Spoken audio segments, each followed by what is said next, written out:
Hello everyone, আসসালামু আলাইকুম। Welcome to Mithila slash life. আর আজকের ভিডিওটা থাকছে খালি খাওয়া দাওয়া নিয়ে, কারণ আজকে সকাল থেকেই বৃষ্টি হচ্ছিল আর আমরা সবাই বাসায়। তো কি রান্না করলাম সেগুলো নিয়ে থাকছে ভিডিওটা। তো প্রথমে আমি এখানে বেগুন ভেজে নিচ্ছিলাম, আর বেগুন ভাজা শেষে আমি বসিয়ে দিয়েছিলাম খিচুড়ি। আর এটা হচ্ছে চিকেন খিচুড়ি। খিচুড়িটা একদম মাখা মাখা করে করব। যদি বলেন এটা কী খিচুড়ি সেটা আমি বলতে পারবো না। এটা ভুনা খিচুড়িও না, এটা আবার লেটকা খিচুড়িও না, এটা একটা মাখা মাখা খিচুড়ি। এটা আমার হাজব্যান্ড খুবই পছন্দ করে। আর আম্মু শীতের যেই টমেটোগুলা সেগুলা ডিপ করে রেখে দিয়েছিল, টক টমেটোগুলা, সেগুলা দিয়ে রান্না করেছিলাম। খিচুড়িটা খেতে এত বেশি মজা হয়েছে যে বলার বাইরে। আর এই ভিডিওটি এখন দেখে আমার আবারও খেতে ইচ্ছা করছে, কেন জানি না, এটা এতই মজা হয়েছিল। আর সাথে ছিল পেঁয়াজ মরিচের ভর্তা টাইপের একটা, আর ছিল বেগুন ভাজাটা, আর ছিল টমেটোর সালাদ, আর সাথে নিয়েছিলাম আচার।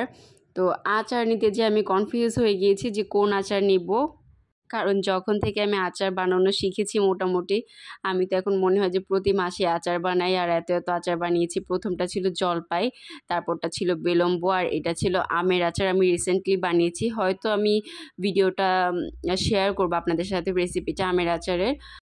এইগুলো সবগুলাই আমের আচার ছিল, এটাও আমের আচার ছিল। আর এইটা হচ্ছে আমার মোস্ট ফেভারিট আচার, এইটা হচ্ছে করমচার আচার। যদি কেউ বলে যে করমচার আচার বেশি প্রিয় নাকি আমের আচার, আমি আসলে সিলেক্ট করতে পারবো না। আসলে দুইটাই আমার এত বেশি ফেভারিট। আর ভিতরে আরও আচার ছিল, সেগুলো আমি দেখালাম না।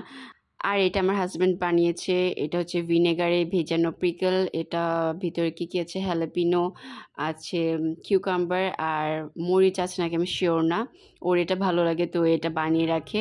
আর বাবা লিচু পাঠিয়েছিল। লিচু আমার ফেভারিট, কিন্তু যতই ফল আসুক ঘরে সব আমার একাই খেতে হয়। আরহামও খায় না আর তার বাবাও খায় না। আর বাইরে বৃষ্টি হচ্ছিল অনবরত, আর আরহাম ভিডিও করছিল। আর আমার ব্যালকনি থেকে কিন্তু দৃশ্যটা দেখতে অনেক বেশি ভালো লাগে। তো সন্ধ্যায় আমি ভাবলাম যে একটু গরম গরম সুইট কর্ন বানাই। বাইরে থেকে সুইট কর্ন কিনলে তো মন ভরে খাওয়া যায় না, অল্প একটু দেয়। তো আমি এখানে প্রায় একটা ক্যান সুইট কর্ন বানিয়ে নিয়েছি।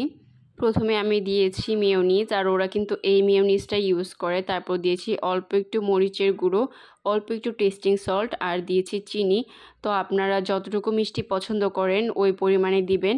আর তারপর দিয়েছি অল্প একটু লবণ আর চাট মশলা। চাট মশলাটা কিন্তু অবশ্যই দিতে হবে, না হলে কিন্তু দোকানের মতো টেস্টটা আসবে না।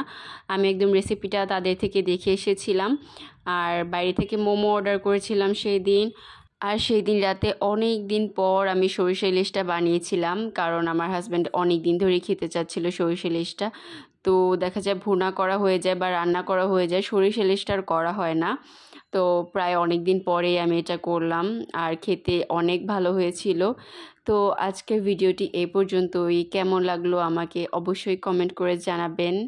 আর অবশ্যই এই ভিডিওটিতে একটি লাইক দিয়ে দিবেন, আমার চ্যানেলটি সাবস্ক্রাইব করবেন, আর পেজে কিন্তু ফলো দিতে ভুলবেন না।